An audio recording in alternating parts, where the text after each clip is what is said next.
anga musa yo alagi sarani saranyumanye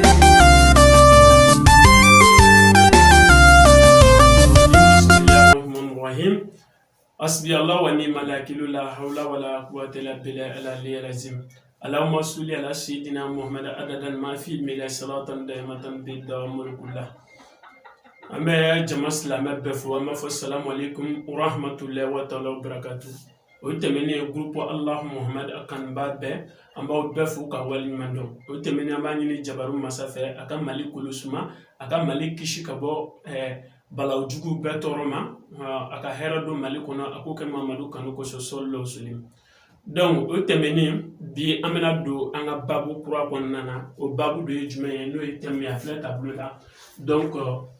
les secrets de la géomancie d'Idrissa sin solomana donc o koro dunye jume bamanana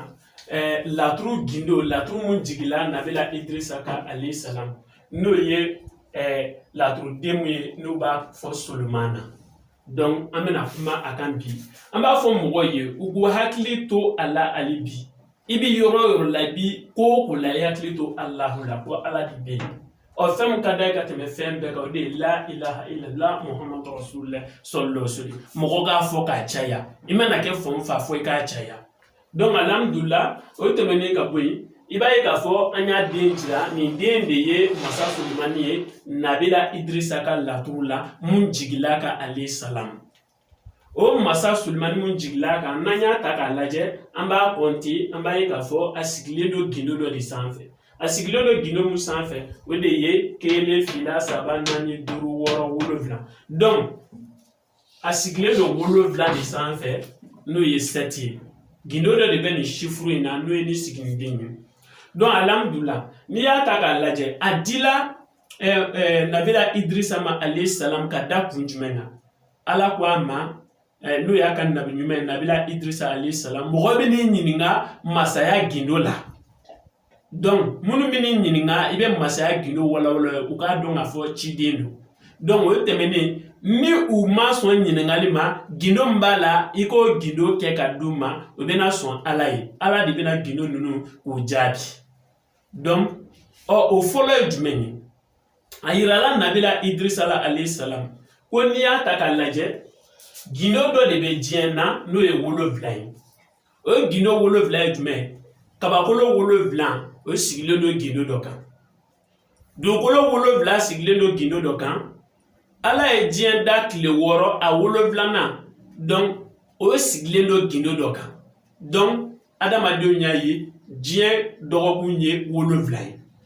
o mana bwen nanya taka laje o wolo vlandé siglendo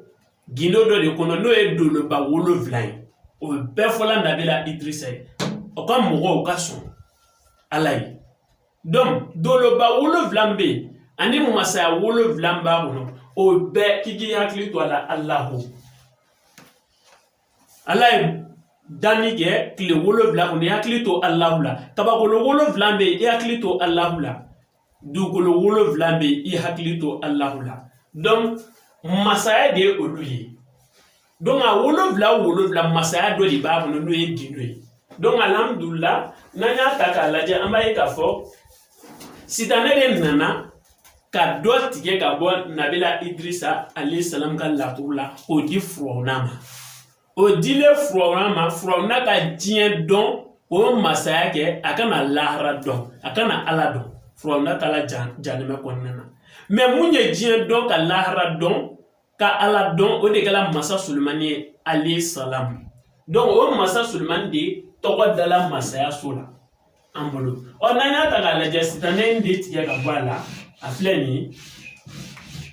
donc ni yene tige ga wala ibina ye ga fo la trum mambulo ni mike masa sulmania dafalinte adafalandi ye nini oh nana ta ga le ja flene la trum mambulo no isitaneta ya fle adafalinte o la ni yake mogo mogo munun be no be ka la tru ka bara ibai ka fo ni ya bara ko be kila ga joy mana bara ko be kila ga joy parce que adafalindi te fin dafa bali ko yimbe jodi nyote ni baramunge ni minye no ye Idrissa alayhi salam abi san yirika odike do ere ba fo fi yele ma ko wolo vlan a fait barati tunu donc o de ye mini on n'a ta la de lu motere jume na ta ta ni to ko nuru noroso donc noroso de fem nu ti ye nu be hakila donc misala la rushi kabakolo wolo blanc kurushiu misala janeme misala aljine ito lue ni ma do noro kono lu ti ye nyere la ni ma do noro nyekile kono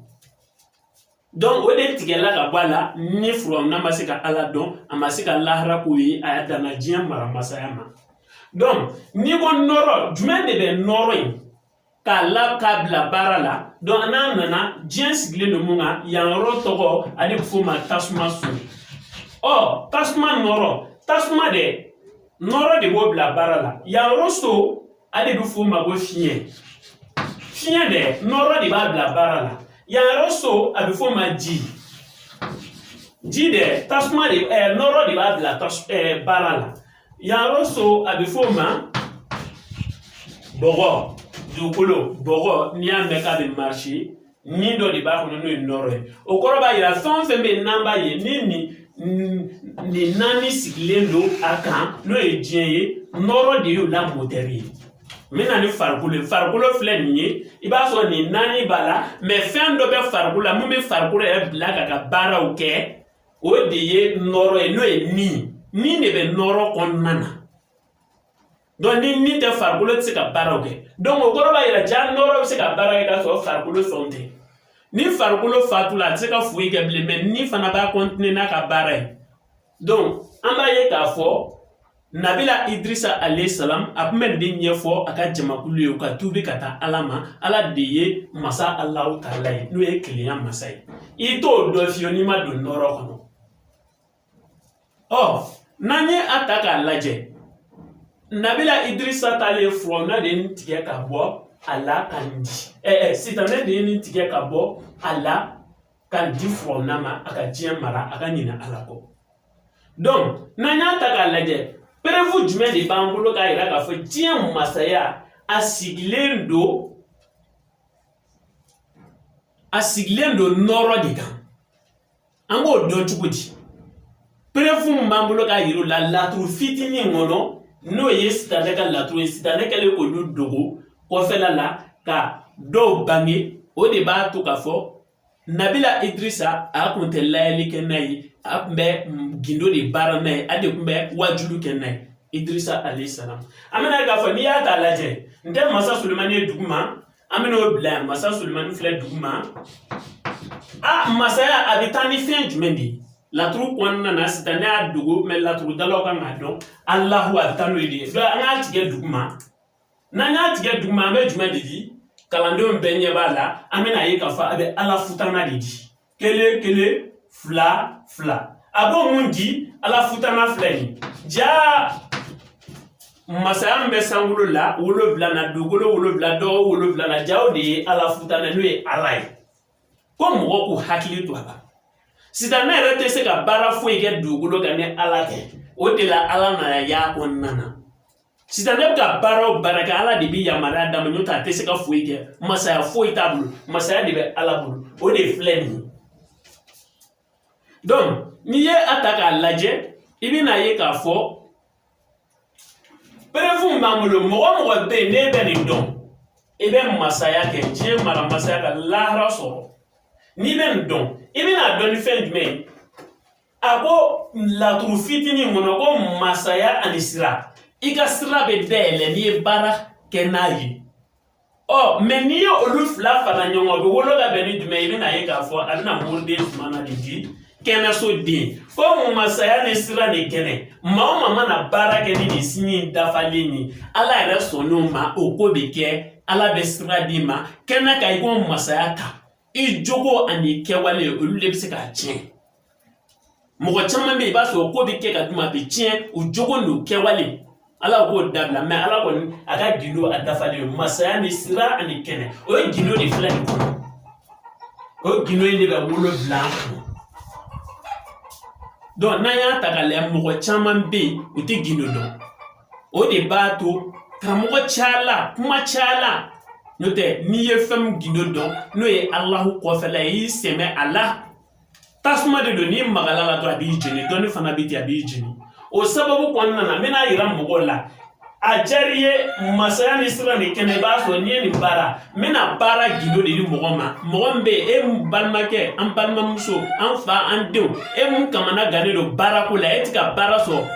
iye koron boli ka kilebe boli itika bara nyedon ni ni ke ibi bara so ni ma bara so ka bara en munyi ala ba yirila ka fe bin bara na ote ala na sugo de la ka yirila ka fo ika bara de ninye asra ka tu de ni abo yirila sugo kono ko tanike wadi ke